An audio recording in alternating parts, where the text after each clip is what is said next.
Bonjour, on se retrouve pour une nouvelle vidéo un petit peu particulière. Ça va être un reading vlog sur une période à mon sens très longue parce que je vais lire le livre le plus long de ma palle. Hors cadeau de Noël, j'avais idée de faire cette vidéo avant et le livre, et j'en avais déjà parlé dans les 3 reliques de ma palle, etc. Mes objectifs, il me semble, de 2024. Bref, le livre le plus long, le plus gros et le plus volumineux de ma palle, c'est cette bête, donc le Prieuré de l'Oranger de Samantha Shannon, qui fait 970 pages, il me semble, et qui est publié chez Deux Sexus, et c'est une grosse pavasse. C'est classique, je dirais maintenant, de la littérature de fantasy, et surtout de la littérature plutôt féministe en fantasy, et c'est pour ça que je voulais le lire. J'en ai entendu que du bien, mais vraiment que du bien, et donc go quoi, voilà. Donc je remercie Morgane qui m'a prêté ce livre là, et je vais donc le lire avec vous face caméra, vous faire des points progressivement au fil de ma lecture. Alors pas toutes les 50 pages parce que sinon je vais pas beaucoup avancer, mais voilà, l'idée c'est de le lire en une semaine, un peu plus. Pourquoi en 10 jours? Parce que il me reste 10 jours à l'heure où je tourne cette vidéo de vacances. On est le 30 décembre et j'aimerais bien le finir avant la reprise. Ça va être, je pense, assez difficile parce qu'il faut lire 106 pages par jour et que mine de rien c'est pas un format poche, loin de là, et que j'ai des choses de prévues et que ça va être compliqué, mais on va essayer, ou en tout cas qu'il soit quasiment terminé quand je reprends le travail, parce que pareil, c'est une énorme pavasse et j'aimerais bien me dire que c'est fait et d'avoir lu un livre pendant ces 10 jours de vacances, ça serait sympa. Sachez que j'ai tout mis en pause, hein. J'ai commencé le Maître des illusions de Donna Tartt, je l'ai mis en pause, qui pareil, c'est pour moi une pavasse. Les pavasses, c'est au-delà de 600 pages et il en fait quasiment 700, il me semble, le Maître des illusions. Donc voilà. Et qu'est-ce que je peux vous dire d'autre à part le résumé qui est hyper long, et en fait on suit a priori 3 personnages, la reine Sabran 9, Sabran peut-être, 9 qui règne sur le royaume de Linis, donc à l'ouest si j'ai bien suivi. On suit une jeune marginale à sa cour qui s'appelle Ead, qui a priori a des missions secrètes et qui a plein de secrets, voilà, un peu une espionne. Et on suit de l'autre côté des abysses, de l'abysse, je ne sais pas ce que c'est, sûrement une mère, Tanné, qui s'est entraînée toute sa vie pour être une dragonnière. Il y a beaucoup de choses avec les dragons. Et voilà, on nous dit que l'Est et l'Ouest continuent de se diviser chaque jour un peu plus et que les sombres forces du chaos s'éveillent d'un long sommeil. Bientôt, l'humanité devra s'unir si elle veut survivre à la plus grande des menaces. J'en sais pas plus que ça. J'ai commencé ce matin et j'ai lu ça. Ça fait vraiment un peu de peine. Et j'ai lu 70 pages. Je vous disais, je suis déjà très loin du compte journalier des 106 pages. Bref, je comprends pas grand chose. Vraiment, je suis un peu du père dans l'univers. On suit donc les 3 personnages que j'ai mentionnés dans le résumé. Effectivement, il y a plein de lieux, il y a plein de titres, il y a plein de religions et tout se met en place, mais on n'est pas du tout pris par la main. On construit pas le world building avec nous, on est directement plongé dedans. C'est quelque chose qui moi m'embête un peu parce que j'aime bien qu'on m'accompagne. Je suis un peu feignante et là il y a énormément de choses à retenir, donc j'espère que ça va s'éclaircir par la suite. En tout cas je vais continuer ça et je reviendrai vous en parler. J'ai pas grand chose là à dire à part introduire ce vlog, parce qu'en 70 pages, à part rencontrer ces 3 personnages et vous dire que Ead, je vais l'appeler comme ça, je suis pas sûre de la prononciation, a plein de secrets, j'ai pas grand chose d'autre à vous dire. Quelque chose qui m'a interpellée, on a une reine, on ne parle pas de royaume, mais de reine-homme, et j'ai bien aimé, alors je sais pas si c'est comme ça aussi dans la VO, mais cet exercice sur la langue. Je vous dis donc à très vite pour un prochain point lecture.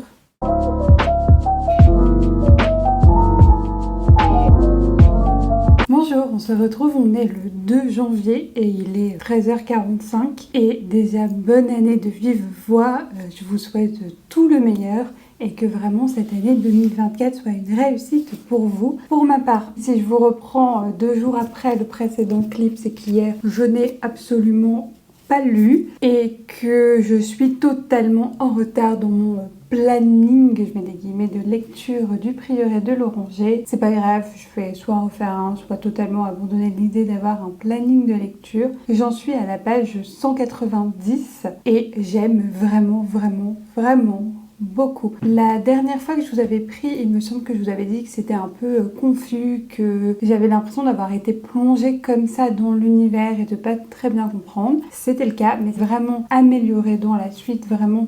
Je me suis faite au personnage aux différents lieux et j'aime vraiment beaucoup. Je vais vous parler de 3 choses qui m'ont particulièrement intéressée. La première chose, c'est l'univers. Il y a une histoire autour des dragons qui est hyper intéressante.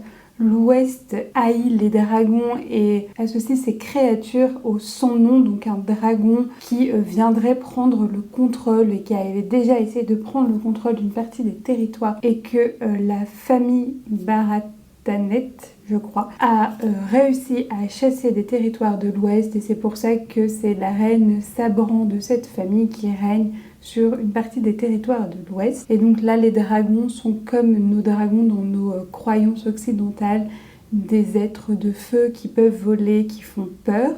Et à l'inverse, à l'Est, là, on va reprendre les mythologies plutôt asiatiques et notamment chinoises, avec le dragon qui symbolise à la fois l'air et l'eau, qui n'est pas forcément une énorme créature, qui n'est pas gigantesque, qui ne fait pas forcément peur aux humains et que les humains peuvent chevaucher. Et donc vraiment, j'adore l'idée qu'elle ait fusionné ces légendes et mythes peut-être parfois contradictoires entre l'Est et l'Ouest pour fonder l'ensemble de son univers.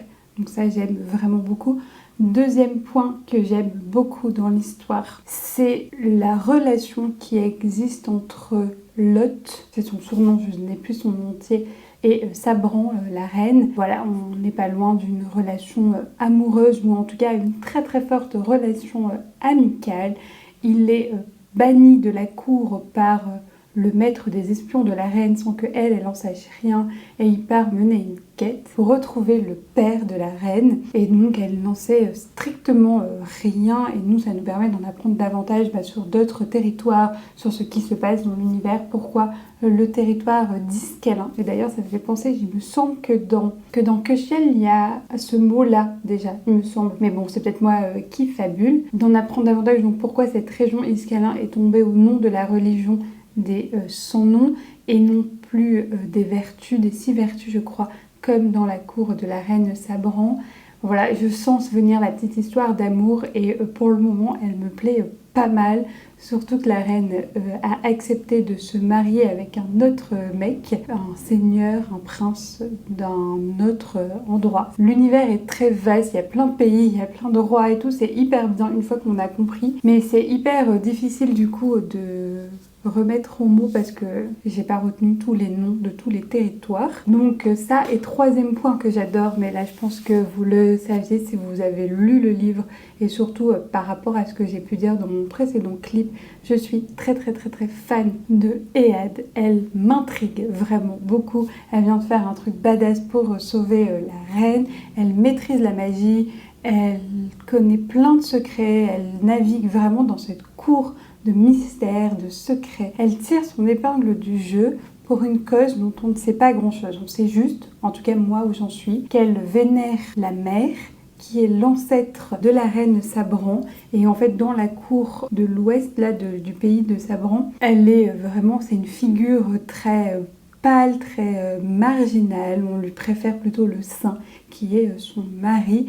Et donc là, il y a la question de l'invisibilisation de la femme aussi qui se joue dans les exploits qui vont donner lieu à cette religion ou à ces religions au pluriel. Donc on sait que Ehad vénère cette divinité, qu'elle a des pouvoirs magiques et liés à une orange ou à des orangers, j'ai pas trop saisi encore le tout, et qu'elle est envoyée par le prieuré de l'oranger auprès de Sabran pour la sauver parce que le prieuré ne sait pas si la légende est vraie, à savoir si la famille Barates hostesse, celle dont je vous parlais tout à l'heure, reste au pouvoir à travers cette lignée matrilinéaire et matriarcale, si donc cela va empêcher le son nom d'advenir et donc d'avoir une nouvelle guerre entre un peu les forces du bien et du mal. Je vais caricaturer un petit peu comme ça. Et donc le prieuré n'en sait rien de la véracité ou pas de cette légende et va envoyer dans le doute Ehad veiller sur la reine.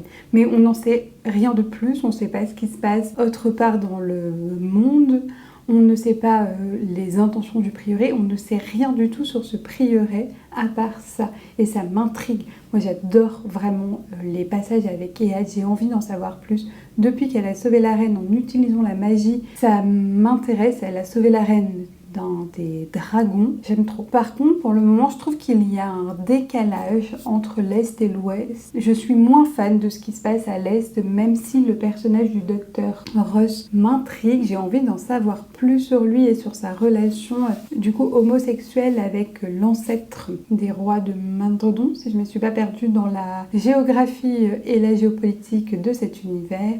Et aussi, j'ai envie de savoir pourquoi Trudy, c'est ça son prénom, pense que l'alliance Est-Ouest sera possible pour vaincre les Sonnons et comment elle va s'y prendre. Voilà, il y a plein de choses qui m'intriguent, il y a quand même 3 éléments principaux qui m'intéressent beaucoup. Comme je vous disais, je suis que à la page 190, donc j'ai encore du chemin devant moi, mais j'aime vraiment beaucoup cette lecture et tant pis si je ne la lis pas aussi vite qu'espéré parce que j'en profite et je la savoure, donc c'est parfait. Je reviens vers vous rapidement, donc peut-être pas aujourd'hui, mais dans les prochains jours pour vous refaire un point lecture et vous dire où j'en suis maintenant dans le récit. À très vite.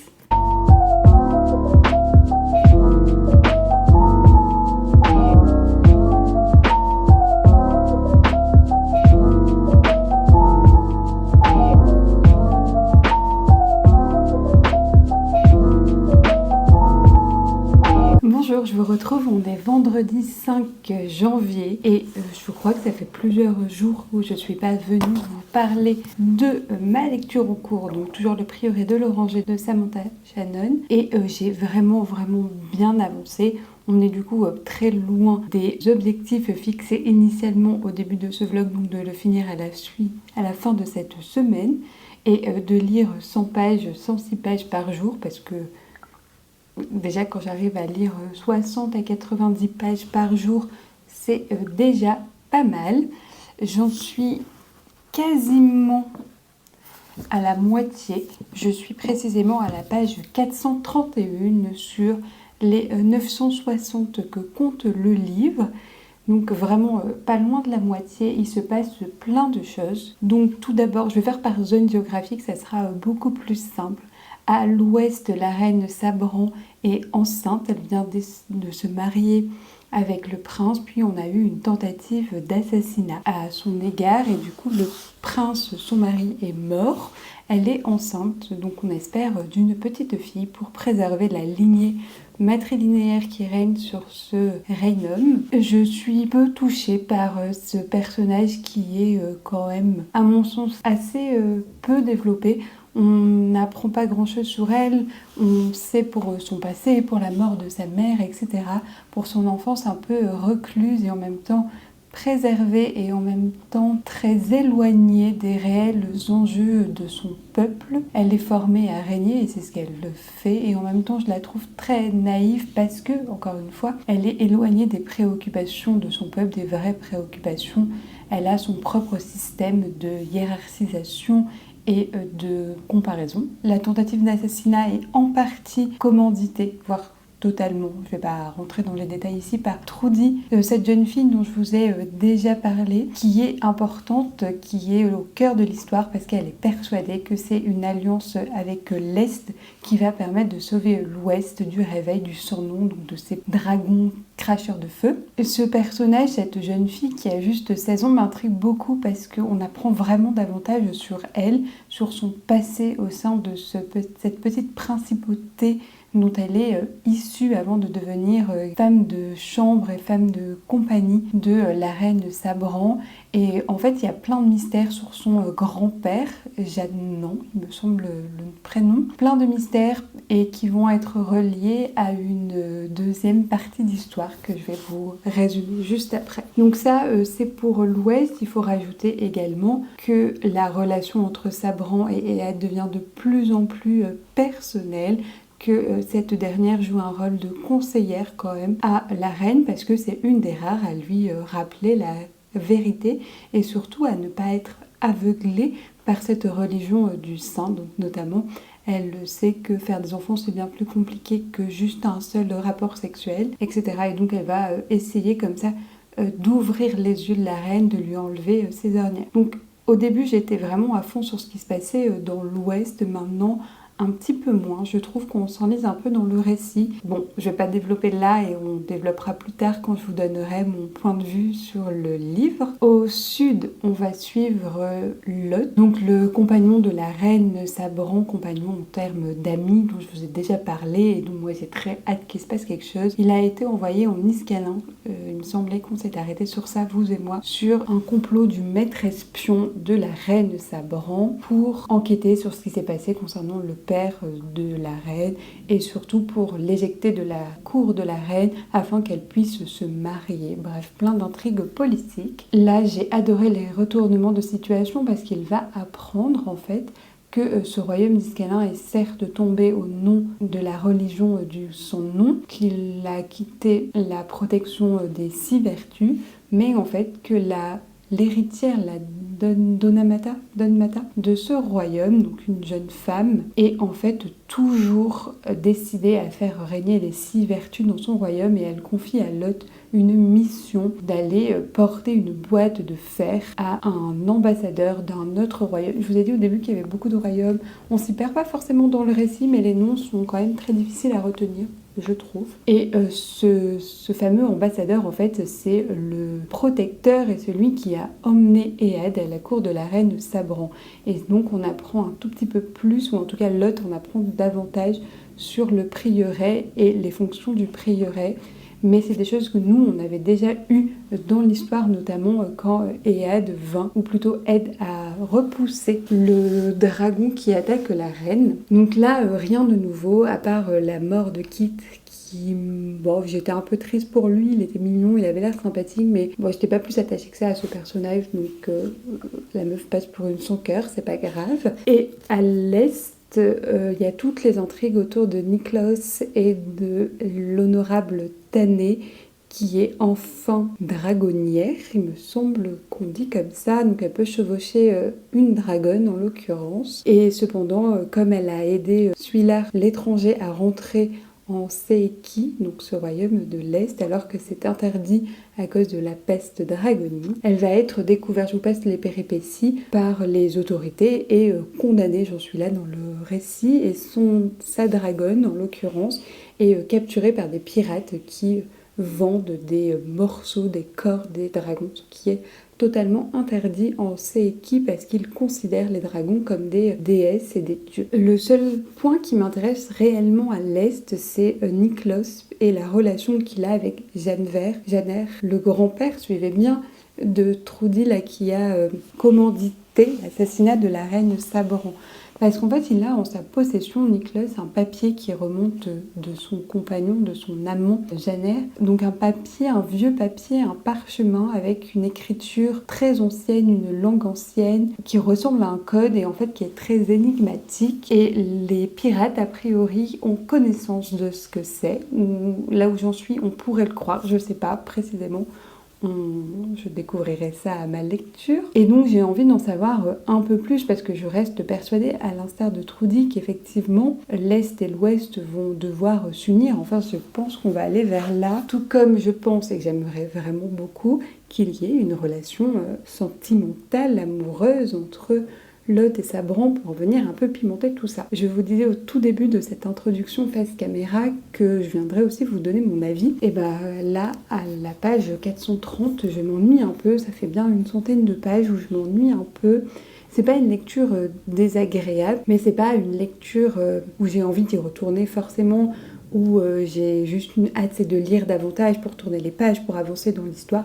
J'aime bien mais sans plus. C'est pas le coup de cœur que tout le monde m'avait vendu. Bon, je suis consciente que je n'ai lu même pas la moitié du livre. J'aime bien, mais les aspects que j'aimais bien au début, ça fait longtemps que je les ai plus vus ou que j'en ai plus de nouveau. Toutes les questions autour du prieuré, le rôle joué par Ehad, on a un peu les réponses. Alors je pense qu'on n'a pas toutes les réponses, hein, je suis lucide sur ce point-là, mais on a pas mal de réponses et en fait on n'a plus trop, à mon sens, de nouvelles questions ou de nouvelles questions qui suscitent mon intérêt, à part ce petit bout de parchemin. Une fois que la mythologie et l'idée grandiose d'avoir adapté les deux grands mythes autour des dragons en fonction des dragons occidentaux et orientaux, une fois que ça s'est posé dans l'univers, très bien, mais en fait c'est plus nouveau au bout de 430 pages. Donc là je m'ennuie un peu, je suis pas attachée plus que ça au personnage. Ehad m'intéresse et Lot. Voilà, c'est les deux seuls qui m'intéressent. Niklos me tape un peu sur le système. Sabran, j'ai envie de la secouer. Donc voilà pour le moment. J'espère que là on est juste dans un creux du récit et que ça va repartir parce que franchement là je m'ennuie un peu. Voici pour mon avis. Je vais évidemment le continuer. Je vais pas le DNF. J'ai pas lu 430 pages pour pas avoir la fin de l'histoire et en plus je suis même pas encore à la moitié. Mais je reviendrai vers vous pour vous donner mon avis au fil de la lecture. Là l'objectif c'est de dépasser la page 600. Donc il me reste 170 pages à lire avant dimanche soir, donc pour la reprise, qui me reste environ moins de 300 pages, parce que je sais que je peux lire 300 pages en une semaine avec le travail. Donc ça serait pas mal de l'avoir avalé comme ça en 15 jours, même si c'était un rythme de lecture, et j'en suis consciente pour mes vacances, beaucoup moins soutenu que ce que j'ai l'habitude de faire. À très vite.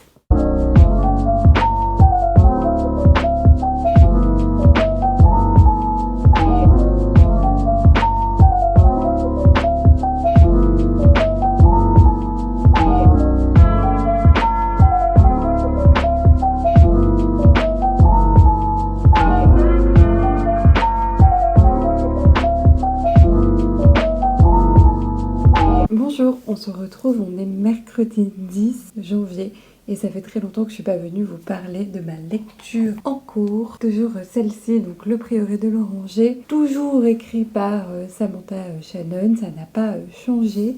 Je crois que la dernière fois que j'étais venue vous voir, c'était vendredi 5 décembre et que j'étais à peu près à 495 pages, donc quasiment 500 il me semble. Et là, j'ai vraiment bien avancé. J'en suis à la page 711, donc il me reste 240 pages, il me semble à peu près à lire. Donc j'en vois le bout, hein. J'en suis là, il me reste que ça.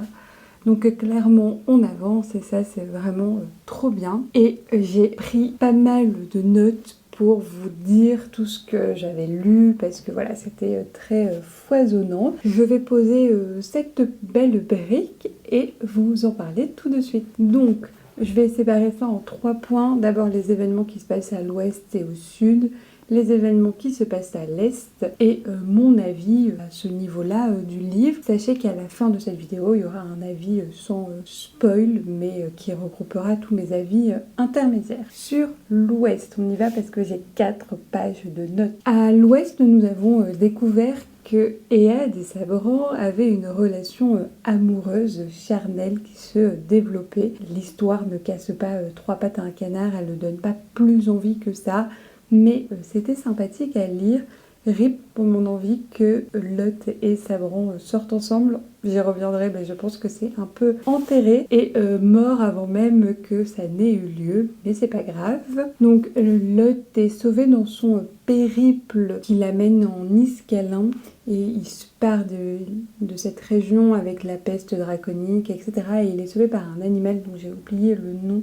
C'est une espèce un peu magique qui va l'amener au prieuré. Et ainsi, Lot va découvrir l'existence de ce prieuré et ça va nous amener sur des rebondissements, vous me voyez arriver. Pendant ce temps, Ehad est chassé de la cour de Sabran parce que le faucon de nuit a appris qu'elle avait des relations charnelles avec la reine et du coup il veut l'exiler et la tuer et elle prend la fuite qui l'amène à explorer une partie de l'ouest dont est originaire Jannar et Trudin et en lien avec leur histoire avant de retrouver le prieuré où elle est attendue et reçue comme l'héroïne qu'elle est, puisqu'elle a affronté Feudel, un des dragons du son nom. Elle obtient le manteau rouge qui fait d'elle un membre important de cette religion, on va dire, et en fait c'est son rêve absolu. Le problème, c'est qu'elle n'est absolument pas d'accord avec la politique menée par la doyenne du prieuré, donc la prieure, je crois qu'on l'appelle comme ça, qui veut absolument se focaliser sur le sud et sauver que les habitants du sud, alors que Ehad est convaincu qu'il faut unir les régions de l'ouest, qu'il faut apporter la paix en Nice, vu qu'il y a une guerre civile qui menace de se dérouler, afin que tous les royaumes de l'ouest peuvent, en s'unissant, vaincre le son nom une bonne fois pour toutes. À ce moment-là, Ehad décide d'aller rencontrer Kaliba, qui est une sorcière. Kaliba, c'est aussi la dame des bois dont on en a beaucoup entendu parler et qui effraie les habitants d'Inis et surtout Sabran qui rêve de cette sorcière. Ehad décide d'aller là-bas pour en apprendre davantage sur la magie parce que Kaliba, c'est une sorcière très puissante, même si elle est éloignée de l'Oranger. Donc, elle veut découvrir les mystères de la magie. Kaliba va lui apprendre qu'il existe deux sortes de magie ou deux sources de magie. La première, c'est la magie un peu du feu, qu'on appelle le Siden, qui est la magie que maîtrise Ehad, que l'Oranger lui permet de développer. Et en parallèle de ça, on a la magie du ciel, du cosmique, des étoiles, la magie donc on appelle l'astrène et dont on va en entendre parler un peu plus tard. Et ces deux magies sont équilibrées ou doivent s'équilibrer et donc on rejoint ce qu'on avait déjà dans le début du récit entre le feu et l'eau, l'air, avec les dragons de l'ouest, les dragons de l'air. Donc ça, cette dualité est quand même très présente dans cet univers. À ce moment-là, Kaliba va lui faire des révélations sur Ascalon, l'épée de Galian, l'épée du Saint, l'épée qui peut permettre de vaincre le son nom. Et donc c'est une épée qui est faite par ces deux magies, donc à la fois le Siden et l'astrène. Important, Kaliba lui explique aussi le rôle des deux joyaux célestes et il faut savoir qu'avant ce point-là, Ehad a permis de découvrir, grâce à une énigme dont je vous passe un peu les détails, que un des joyaux célestes, celui qui était forgé dans la magie de l'astrène, reposait dans le tombeau de Cléontide. Cléontide, c'est la mère, c'est celle que prient les personnes de l'Oranger et c'est d'après les royaumes de l'Ouest, la femme du saint qui serait morte en couche. Donc Ehad découvre ce joyau céleste et ça va avoir une importance capitale pour la suite de l'histoire. Comme je vous l'ai dit, elle est absolument pas d'accord avec la politique de la prieure, donc elle va décider de fuir avec Lot pour aller sauver Sabran et la cour d'Inis afin de rallier, comme je vous l'ai déjà dit, l'ensemble des royaumes de l'Ouest vers une quête plus grande qui est l'affrontement du son nom. Elle pense en fait pouvoir tuer le son nom grâce à l'épée d'Ascalon. Arrivée en Inis, elle comprend les manigances qui a lieu à la cour, elle démêle un peu le vrai du faux, elle comprend que Ingrid Crest, qui est la duchesse de la justice, la chevaleresse de la justice, qui est la mère de substitution de Sabran, elle comprend donc que cette dame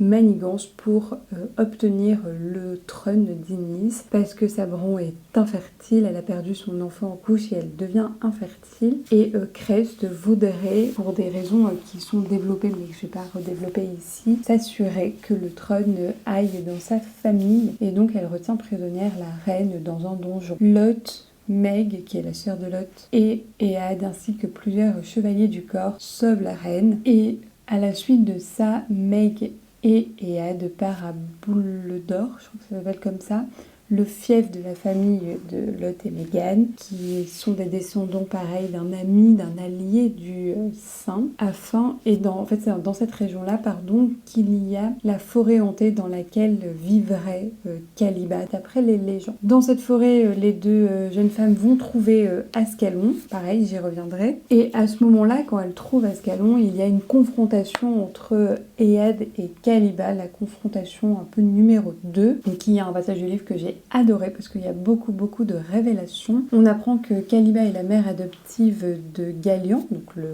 futur saint, prié par la cour d'Inis, que étrangement, même si c'est sa mère adoptive, elle tombe amoureuse de lui, elle le dit comme une femme aime un homme. On passera sur cet inceste-là. Lui ne veut pas d'elle, merci, il y a quelqu'un qui est à peu près sain dans cette histoire. Il est amoureux de Cléontide, celle qui va devenir la mère priée par les membres du prieuré de l'Oranger. J'espère que vous suivez bien quand même. Et grâce à la magie que Kaliba maîtrise, la magie de l'Astrène, elle peut créer des illusions, et elle va créer des illusions dans l'esprit de Galian pour qu'il la considère comme Cléontide, donc cette femme qu'il a rejetée. Et ensemble, ils vont avoir une histoire d'amour. Alors lui, il est sous illusion magique, mais elle est à fond dans l'histoire, elle tombe enceinte, bref, de la première reine d'Inis.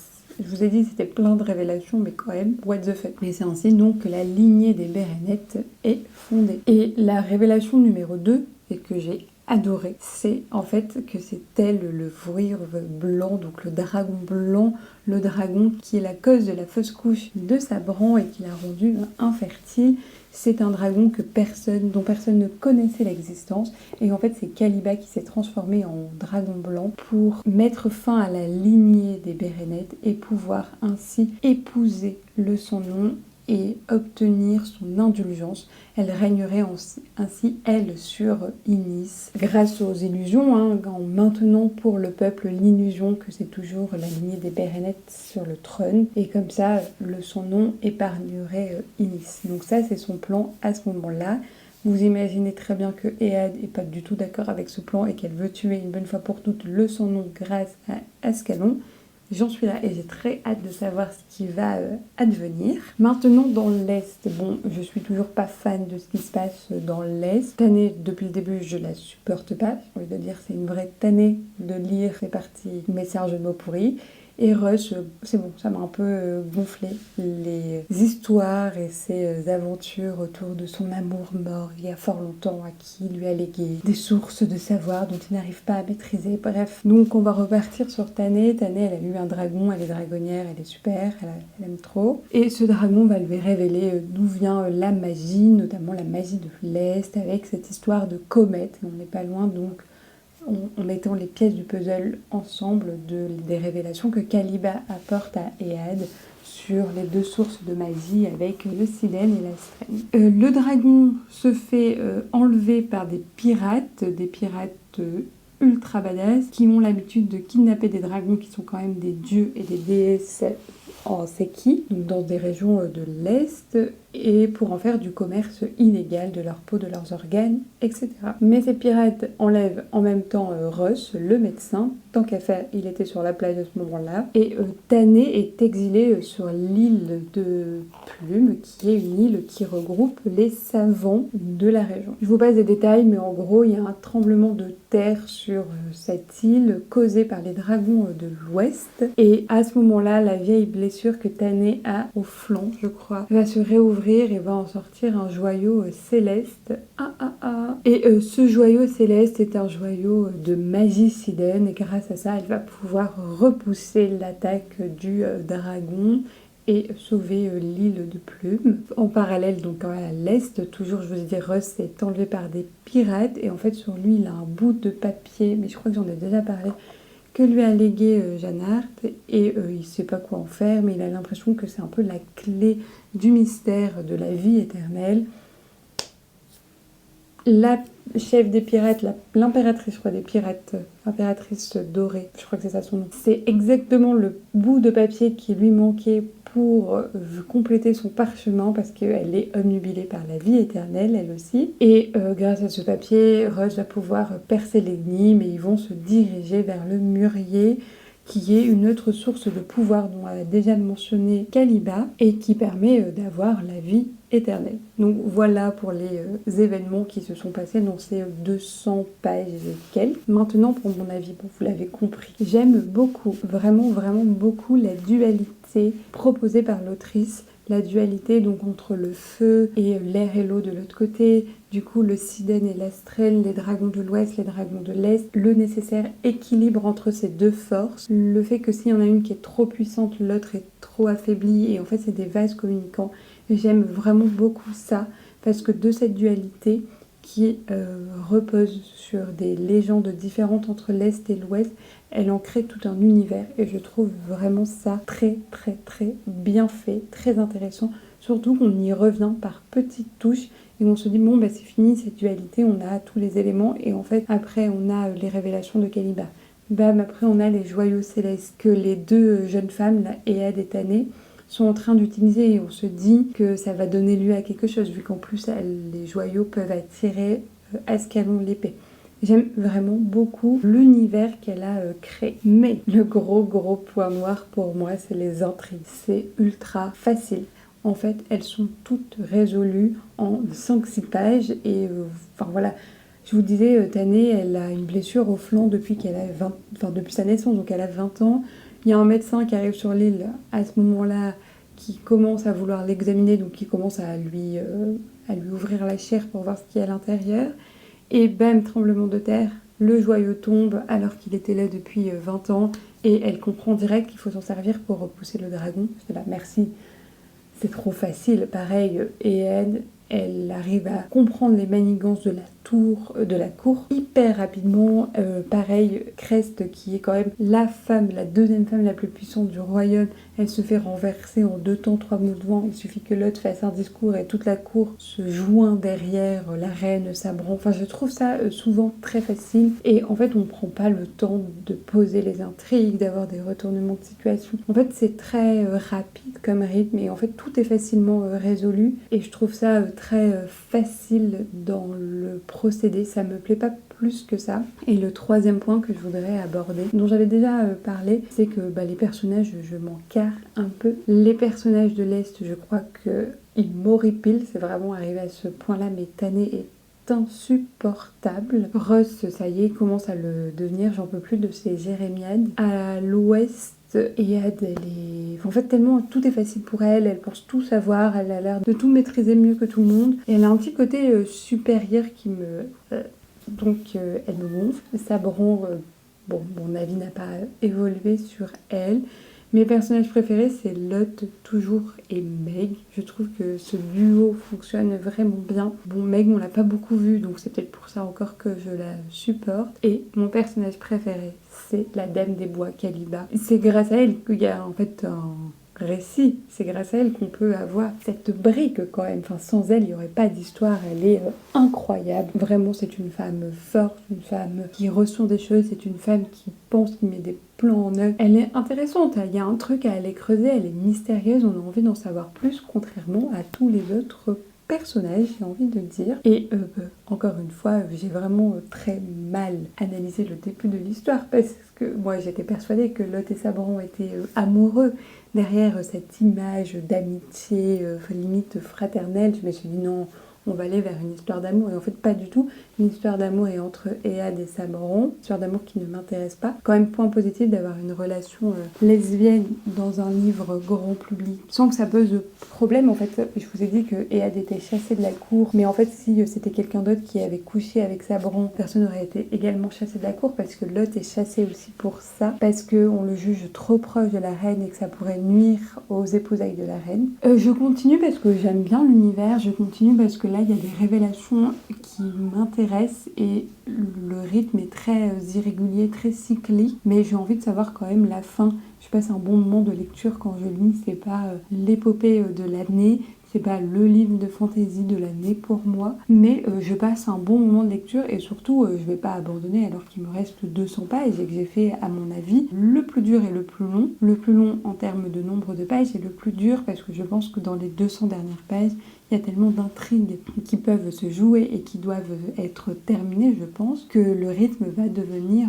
plus haletant. Je vais essayer de faire des points plus réguliers pour pas avoir 4 pages de notes quand je reviens vous voir. Et l'idée, donc là, je vous ai dit, on était mercredi, l'idée c'est de le finir dimanche. Comme ça, j'aurais à peu près mis 15 jours pour lire cette brique qui est quand même pas trop mal.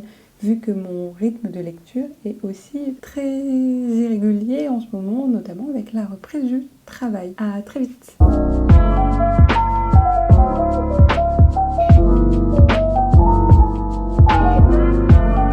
Bonjour, je vous retrouve, on est samedi 13 et déjà désolée pour la luminosité, il neige dehors, c'est pas l'idéal, mais bon. Je reviens vers vous parce que j'ai terminé Le Prieuré de l'Oranger, toujours écrit par Samantha Shannon, et donc j'ai fini cette brique. On va procéder en plusieurs temps. Je vais vous parler de ce qui s'est passé depuis mon dernier point lecture où j'avais dit que je viendrais plus régulièrement. Et en fait, pas du tout, j'ai pas pu pour plusieurs raisons. Puis après, mon avis sans spoil, comme ça, si vous avez envie de lire le livre, vous pouvez directement aller à la fin sans être spoilé. Je suis pas revenue tout d'abord régulièrement vers vous parce que mercredi, j'ai tellement été hypée par la lecture, j'étais happée par ce que je lisais, que j'avais qu'une envie, c'était de continuer à lire et pas de lâcher le livre. J'ai quasiment lu 150 pages à la journée, ce qui est pour moi énorme. Et pareil, vendredi, il me restait 130 pages à peu près.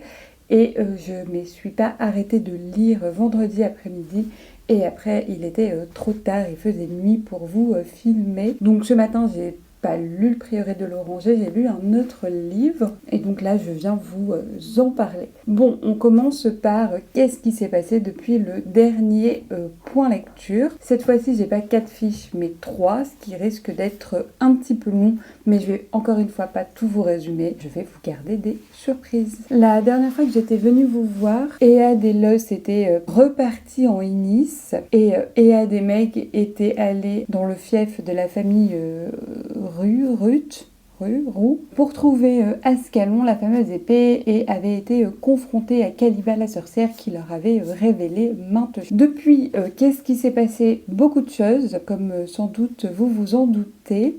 Alors, tout d'abord à l'ouest, les 3 protagonistes que je viens de citer racontent tout à Sabran, ce qui permet à nous, lecteurs et lectrices, d'avoir un petit résumé. Et il y en a beaucoup au fil de ces dernières pages, ce qui permet de poser le savoir et de s'assurer, je pense, que les lecteurs et lectrices ont bien suivi jusqu'à là pour bien comprendre les événements futurs et comment tout va se terminer. Donc par la suite, Ead se fait attaquer par une de ses sœurs du prieuré, une des demoiselles rouges. Elle est quasiment mortellement blessée, en tout cas elle est poignardée avec un couteau, épée, poignard, je sais plus, une arme en tout cas, dont la lame est revêtue de poison. Donc elle tombe dans un espèce de coma. Pendant ce temps, Lot, fou d'aventure depuis sa dernière aventure, décide qu'il ferait un bon ambassadeur pour Sabran vers l'est, et donc il décide de partir avec la marine, traverser les abysses, chose que personne n'a jamais fait, mais pourquoi pas. Et il va vivre beaucoup d'aventures, vous vous en doutez. Parmi ces aventures, il y a une tempête qui fait que les bateaux vont aller se réfugier sur l'île de Plume, et donc patata, si vous avez bien suivi, Lot va rencontrer Tané. À ce moment-là, je me suis dit, s'il y a une love story entre les deux, je DNF le bouquin. Ce ne serait pas possible. Ok, il n'y a pas de love story Lot Sabran, j'ai trop mal calculé mon coup au début. Mais s'il y a une love story entre Tané, qui est insupportable, et Lot, que j'aime beaucoup, non merci. Heureusement, rassurez-vous, il n'y a pas du tout ça, on est sauvés. Donc je vous disais, il rencontre Tané, et donc là, les événements de l'Est arrivent. Tané qui a toujours pas retrouvé son dragon, qui vit une vie de savante, après avoir découvert le bijou, le joyau dans sa peau. Elle décide que voler un bateau en pleine tempête et se servir d'un joyau magique pour aller pourchasser l'impératrice dorée, la reine des pirates, et retrouver son dragon, ça se tente. Elle le fait, elle y arrive. Avant de retrouver son dragon, on a Ross qui est toujours enlevé par ses pirates. Donc Ross, Tané, les pirates et Lot qui se retrouvent sur l'île, une île où il y a un mûrier qui est source de pouvoir magique qui pourrait donner la vie éternelle, et cette magie est reliée à Néporo. Néporo, c'est une des 2 mages avec Cléontide qui a réussi il y a 1000 ans auparavant à enfermer le sans-nom en l'enchaînant pendant 1000 ans. Et Néporo, en fait, ça va être l'ancêtre de Tané, et c'est pour ça qu'elle a le bijou dans la peau, littéralement, et qu'elle peut utiliser cette source de magie. Ils arrivent à libérer le dragon, et ils repartent ainsi vers l'Est, vers l'Empire des 12 lacs, pour rencontrer l'empereur et lui donner et lui transmettre en fait le message de Sabran, notamment pour faire une alliance et vaincre le sans-nom. Il accepte cet empereur, et nous voilà à la bataille finale, où nous avons une union entre l'Est et l'Ouest, une union entre Ead et Tané, et une union du coup entre les deux forces magiques, les deux sources de magie, le Siden et l'Astrée. Je vous passe tous les péripéties de la bataille qui étaient quand même pas mal, je dois l'avouer, et le Son Nom meurt. Et la fin est une fin somme toute heureuse, quasiment. Ead devient prieur de l'Oranger, donc la chef suprême de cette organisation, et Sabran reste reine d'Inis. Elle entreprend des réformes sur la religion et sur sa succession, vu qu'elle est toujours stérile. Tané redevient dragonnière et vénérée par son peuple, et elle part cette fois-ci se venger de l'impératrice dorée qu'elle a épargnée sur cette petite île du Mûrier. Et donc elle va aller la tuer. Et voilà pour la fin très succincte. Maintenant, mon avis final sans spoil, ce qui est important. Si vous voulez lire Le Prieuré de l'Oranger, sachez que moi je l'ai lu en 2 semaines. Donc il y a 960 pages en 2 semaines. C'était pas un rythme de lecture rapide, loin de là. Il y a des jours où j'ai très peu lu et des jours où j'ai vraiment énormément lu, donc un rythme de lecture très irrégulier. Mais en même temps, je suis plutôt contente d'avoir achevé cette belle bricasse en 15 jours. J'ai trouvé quand même que c'était un livre très facile à lire, très page-turner et plutôt accessible, et ça fera la transition parfaite avec mon avis lecture finale. Pour moi, c'est un bon livre de fantasy. Il fait le travail pour 2 raisons. Premièrement, l'univers qui est créé est incroyable. Je l'ai déjà dit, mais tout repose sur une dualité qui est travaillée du début à la fin. Une dualité entre l'Est et l'Ouest, entre 2 sources de magie, entre 2 formes de dragons qui s'inspirent des légendes très différentes qu'il existe dans notre monde, entre l'Occident où les dragons ou des elfes sont des cracheurs de feu, font peur, et des légendes de l'Est avec des dragons qui sont issus de l'air, de l'eau, qui n'ont pas d'ailes et qui sont davantage vénérés tels des déesses et des dieux. Donc vraiment l'univers créé est incroyable.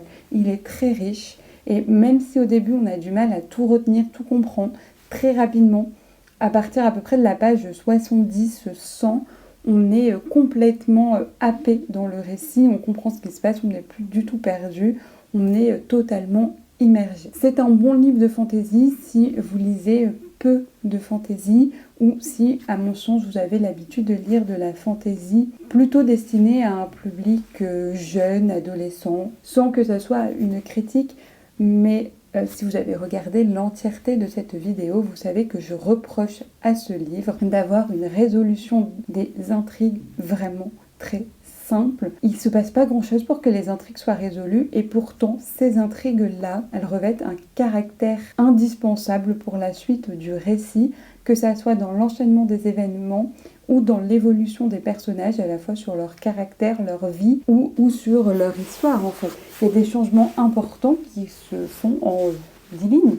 Et j'ai trouvé ça trop facile, avec un peu l'idée que ces intrigues étaient là parce qu'il fallait avoir des intrigues et un peu des passages obligés pour nos personnages. Mais la résolution ne m'a jamais vraiment convaincue. J'ai toujours trouvé ça trop simple, trop évident, trop facile. Peut-être que je n'en suis pas convaincue, mais peut-être que si vous lisez davantage de fantasy, et notamment de fantasy plus complexe ou destinée à un public plus adulte, c'est quelque chose qui va vous marquer comme moi, parce que vraiment, encore une fois, c'est vraiment simple. Je trouve qu'il n'y a pas beaucoup de recherches sur des vraies péripéties. Enfin, pas des vraies péripéties dans le sens où il n'y en a pas, mais des péripéties qui ont vraiment un enjeu à part entière, où on va passer du temps à les résoudre parce qu'en même temps, c'est compliqué, que personne n'a la science infuse, et que ça demande du temps, de l'énergie, une implication. Donc voilà, pour moi c'est quand même le gros bémol de ce livre. Je sais pas, quelqu'un m'avait proposé sur Instagram comme explication le caractère un peu young adulte du livre, et que c'est sûrement pour ça. C'est possible, je n'en sais rien, je vous livre juste ce que moi j'ai ressenti à la lecture de ce pavé. N'empêche que si ça a gêné ma lecture, dans le sens où ce n'est pas un coup de cœur, ça rend, je pense, la lecture très fluide, très page-turner, et ça n'enlève rien au côté immersif et plaisant de l'univers. Le deuxième point négatif pour moi, c'est les personnages que j'ai pas du tout trouvé attachants. Mais en même temps, comme les intrigues étaient faciles et que la résolution également, j'ai pas trouvé que les personnages étaient confrontés à de grandes difficultés, ou alors leurs difficultés au bout de 2 pages étaient complètement dépassées et on n'en parlait plus trop. Je suis pas attachée donc aux personnages, sauf à Lot, que j'ai beaucoup aimé. Mais, je vais repasser sur les avis positifs ou les points positifs, mais j'ai trouvé ça vraiment hyper important, et je le souligne ici, qu'on ait quasiment que des personnages féminins fortes qui représentent une galerie très différente de personnages. Par exemple, si on prend Tané et Meg, je pense qu'elles n'ont pas grand-chose en commun. Pareil avec Sabran. Donc on a vraiment une galerie de personnages féminins hyper intéressants, assez différentes les unes des autres, et ça j'ai vraiment aimé. Et de la même manière, la relation lesbienne entre deux de ces femmes du coup était intéressante parce que c'était un non-sujet. Voilà, elle s'aimait et point.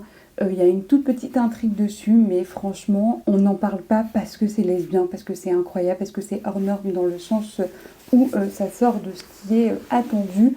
Pas du tout, ça fait partie de l'histoire et j'ai trouvé ça très bien. C'est un sujet comme un autre, c'est un sujet de la même manière que si cette femme-là était sortie avec un homme. Voilà pour un autre point positif. J'ai trouvé ça plutôt moderne dans la représentation des femmes. Dernier point positif, j'ai trouvé que le roman était très rythmé, il y avait peu de passages creux, il y en avait un, et je vous l'avais dit face caméra.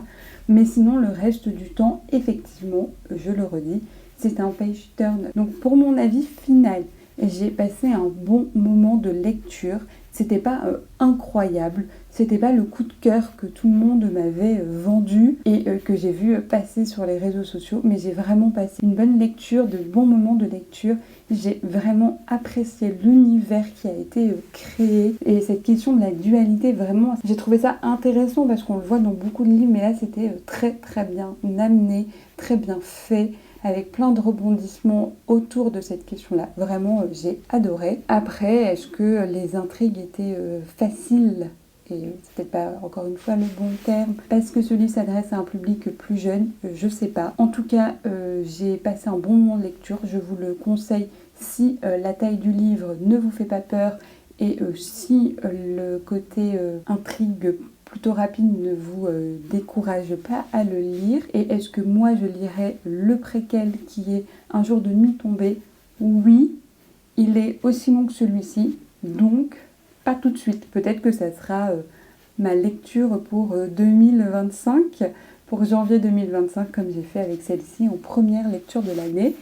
Et donc, j'ai fini mon premier livre de l'année, et ça, c'est vraiment trop bien. Bref, et je vais arrêter de blablater parce que ce vlog est bien long. Je suis trop contente de l'avoir terminé. Et je vous dis donc merci d'avoir regardé cette vidéo et on se retrouve la semaine prochaine pour une nouvelle vidéo. Des bisous!